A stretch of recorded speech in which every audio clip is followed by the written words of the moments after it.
오늘 이 본문은 예수님께서 하나님의 나라에 대해 여러 비유로 말씀을 전하신 후에 제자들과 함께 갈릴리 호수를 항해하던 중에 일어난 사건입니다. 여러 병자들을 치유하시고 따르는 여러 무리들로 인해 아마 예수님은 고단하셨을 것입니다.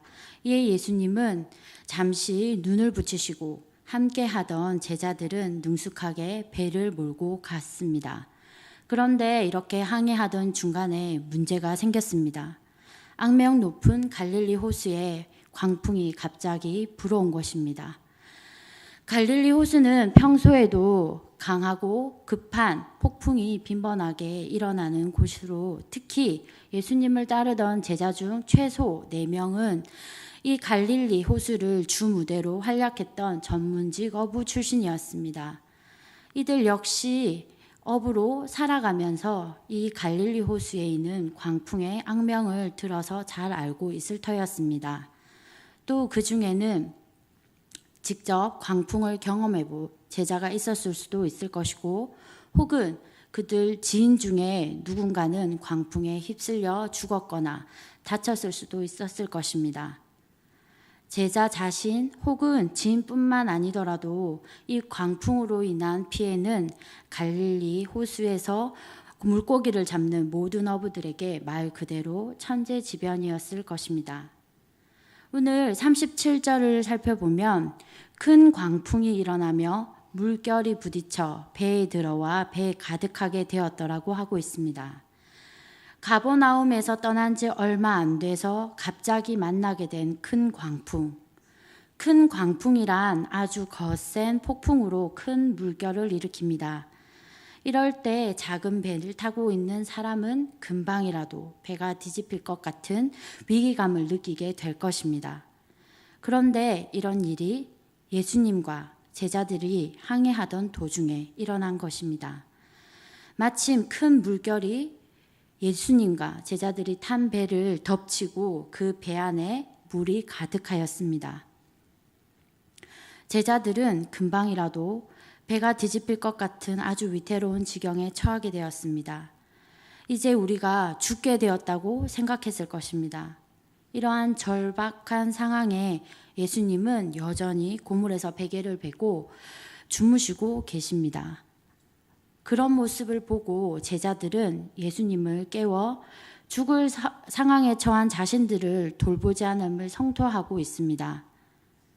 잠에서 깬 예수님은 자신 앞에서 성토하는 제자들에게 이런 방구도 하지 않으시고 바람을 꾸짖으시고 바다를 달래십니다. 바다는 언제 그랬냐는 듯 고요하고 잠잠해집니다. 그 잠잠해진 바다 위 떠있는 배 한 척. 예수님은 그제서야 제자들을 향해 책망을 하십니다. 어찌하여 이렇게 무서워하느냐? 너희가 어찌 믿음이 없느냐? 그런데 이 말씀을 묵상하면서 한 가지 의문점이 남습니다. 제자들은 과연 무엇을 잘못한 것일까요? 광풍이 몰아치고 자신들의 힘으로 어떻게 할 수 없는 상황에서 제자들이 예수님을 깨워 저들을 도와달라고 한 것이 과연 잘못이었을까요?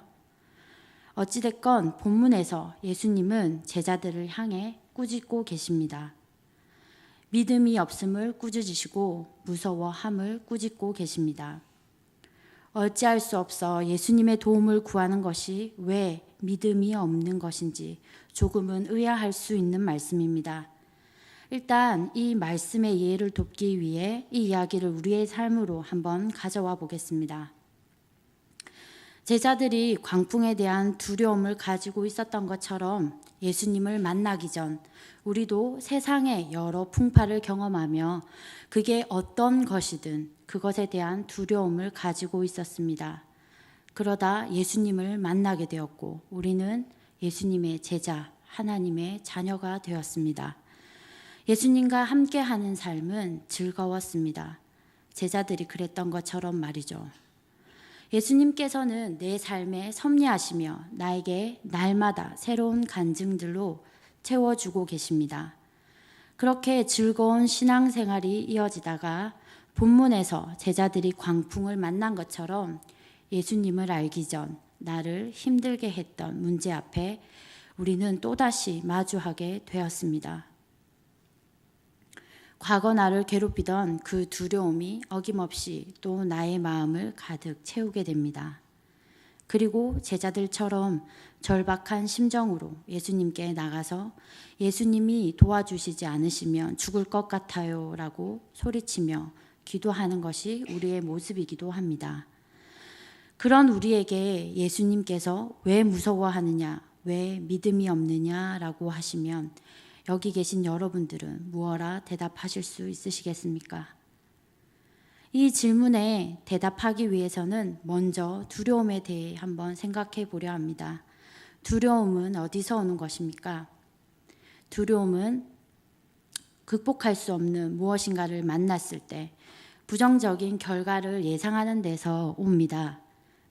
제자들은 광풍을 만났고 죽음이라는 결과를 예상했기에 두려움에 사로잡힌 것입니다. 우리들은 우리 삶의 장애물을 만나고 또 종종 부정적인 결과를 먼저 예상하기에 두려움에 사로잡히게 됩니다. 그래서 제자들은 예수님을 깨웠고 우리들은 예수님께 기도를 하곤 합니다. 바로 우리를 괴롭히는 그 두려움을 극복하기 위해서 말이죠. 예수님은 광풍으로부터 제자들을 지켜주실 능력이 있으실 뿐 아니라 세상의 여러 어려움으로부터 우리를 지켜주실 능력이 있으신 분이십니다. 그분이 바로 우리가 믿는 예수님이십니다. 그렇다면 그런 능력 있으신 예수님을 잘 아는 제자라면 광풍에 놀라 두려워하는 여느 사람들, 예수님을 알지 못하는 사람들과는 분명 다른 반응을 보여야 했을 것입니다. 하지만 제자들은 능력 있으신 예수님께서 그들 곁에 계시지만 몰려오는 그 두려움에 빠지고 만 것입니다. 우리의 모습은 어떠합니까? 예수님을 만났다고, 예수님을 믿는다고 고백하는 우리는 삶의 크고 작은 문제들 앞에서 어떠한 반응을 보이고 있습니까? 우리 역시 제자들과 크게 다르지 않은 반응, 즉 우리 역시 예수님께서 함께 하시지만 우리 앞에 놓여있는 문제들 앞에서 두려워하고만 있지는 않은지 돌아보아야 할 것입니다. 우리를 지키시고 도우시는 예수님이 함께 하시는데 생겨나는 두려움, 그런 두려움이 우리가 얼마나 믿음 없는지를 보여주는 것입니다.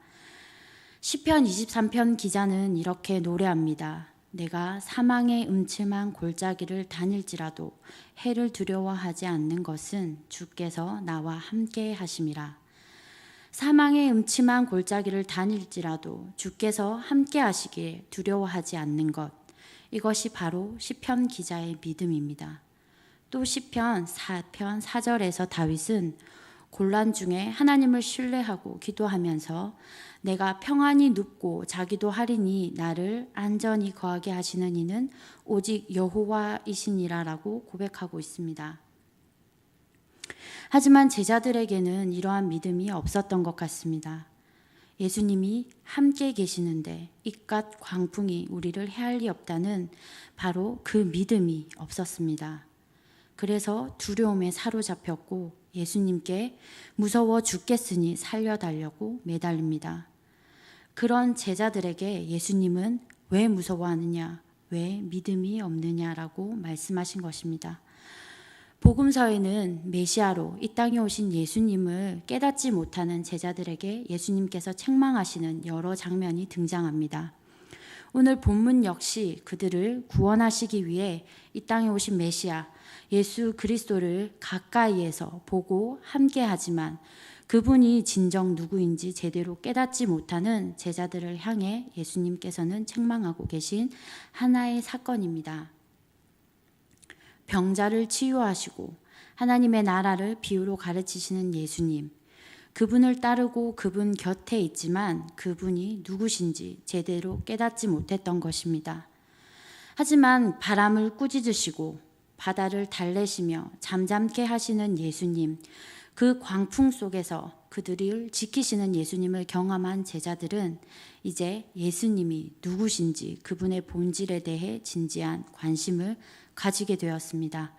41절 그들이 심히 두려워하여 서로 말하되 그가 누구시기에 바람과 바다도 순종하는가. 이때 두려워하다라는 뜻으로 사용된 단어 포호베오는 40절 광풍으로 인해 무서워할 때 쓰여진 단어와는 다른 뜻으로 전혀 예상하지 못한 거대한 공포에 압도되어 경외하는 태도를 뜻하는 단어입니다. 제자들은 광풍을 잠잠하게 하시는 예수님을 경험하고 예수님이 단순히 놀라운 지혜를 가진 선생님이 아니라는 것을 알게 되었습니다. 예수님의 놀라운 능력에 압도되어 그분을 경외하게 되었다는 것입니다. 우리의 삶의 여정에서 만나는 크고 작은 문제들 앞에서 두려움이 아니라 함께 하시는 예수님을 믿는 믿음으로 인해 평안을 누릴 수 있어야 합니다. 나아가 우리에게 평안을 주시는 예수님을 찬양할 수 있어야 할 것입니다. 많은 사람들은 평안이 아무 어려움 없는 마음 편한 상태로 이해하곤 합니다. 하지만 오늘 본문은 우리에게 이 평안이 우리가 만나는 크고 작은 어려움 속에서도 우리와 함께 하시는 예수님으로 인해 두려워하지 않는 것임을 말하고 있습니다. 바로 진짜 샬롬입니다. 우리는 예수님을 구주로 영접하고 믿지만 여전히 우리 삶에는 우리를 두렵게 하는 크고 작은 어려움이 존재합니다. 예수님께서는 우리의 크고 작은 어려움을 없애주시는 방법보다 그 어려움 속에서 우리와 함께 하시며 우리를 지키시고 계심을 우리에게 보여주시길 원하고 계십니다. 이때 우리는 예수님의 돌보심과 예수님의 사랑을 더욱 잘 알 수 있으며 우리 역시 예수님을 더욱 의지할 뿐 아니라 그분을 경외할 수 있습니다. 우리는 삶의 크고 작은 어려움 가운데 우리와 함께 하시고 우리를 지키시는 예수님을 만날 때 그분이 누구인지 확고히 고백할 수 있습니다. 그가 누구이기에 예수님은 그리스도시요 살아계신 하나님의 아들이십니다. 베드로의 고백과 같이 우리도 예수님을 향해 이러한 고백을 드릴 수 있기를 간절히 원합니다. 우리가 그리스도로 믿는 그분, 바로 예수님은 한눈 팔고 잠깐 딴 생각하느라 우리가 어려움 가운데 침몰해 버리도록 그냥 놓아두시는 분이 아니십니다. 우리와 항상 함께 하시며 우리를 건지시고 지키시는 구원자이심을 모두가 믿으시기를 바랍니다. 우리 삶의 크고 작은 문제들 가운데 우리와 함께 하시는 예수님으로 인해 항상 평안을 누리시는 성도님들 다 되시기를 축복합니다. 이 시간 항상 우리를 지키시는 주님을 향해 마음 모아 함께 찬양하길 원합니다. 함께 찬양하시겠습니다.